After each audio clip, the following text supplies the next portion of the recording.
ever underestimate the power of Allah.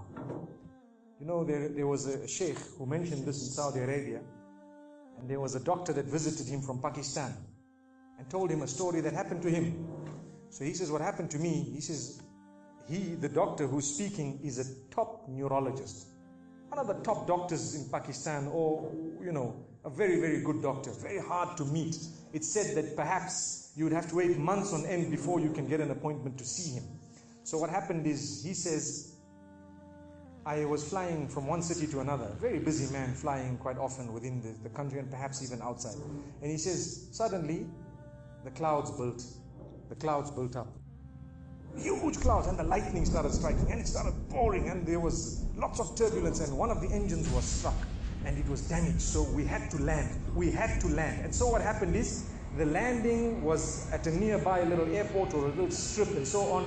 And when they landed there, it was a remote area. How are you going to repair this aircraft? A few people who were on it, it was a small plane, they were, quite surprised because they landed it in such a remote place. No one's there to repair it. They would have to wait, definitely. So the doctor asks the captain or the pilot that, you know what, how long are you going to be? He says, no, we're going to be quite long. Well, I need to get to that area. Look, he says, it's just a 3-hour drive by vehicle. So why don't you just go by road? And you know, you can go there and get there. He says, okay, good idea, because this is going to take long. So he decides to go on one of the tri-shows, you know, in Pakistan, one of the areas, wherever it was, and he jumped in. And as they started progressing, the clouds built again.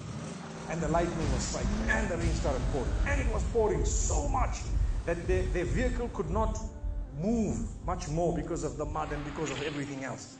And so it was quite an open area with a bit of farmland. And after a while they realized, look, we're not getting anywhere.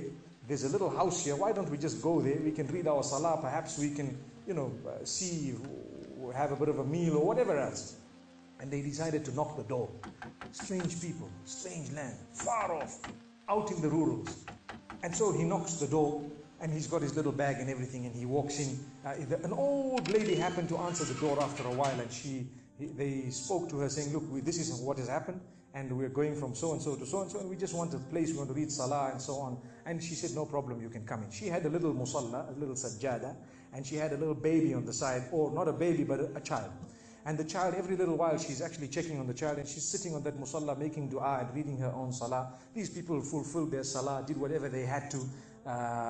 And when they were about to leave, they spoke to the old lady saying, thank you very much, jazakumullah khair, and so on. And, we're going, what's happening to this child, So the woman says, look, the child is an orphan.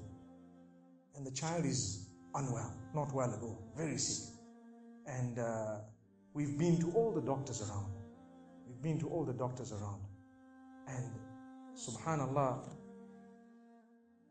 I'm the grandmother of this child. The doctors have told us that there is only one specialist around who can help this child. And we tried to make an appointment, but they asked us to come 6 months later. And it's far away. I've been making dua to Allah ever since that day. Ya Allah, make it easy for us. Child is sick. Make it easy for us, Ya Allah. So the man says, what's the name of that specialist? So the granny says, it's Dr. Ishan.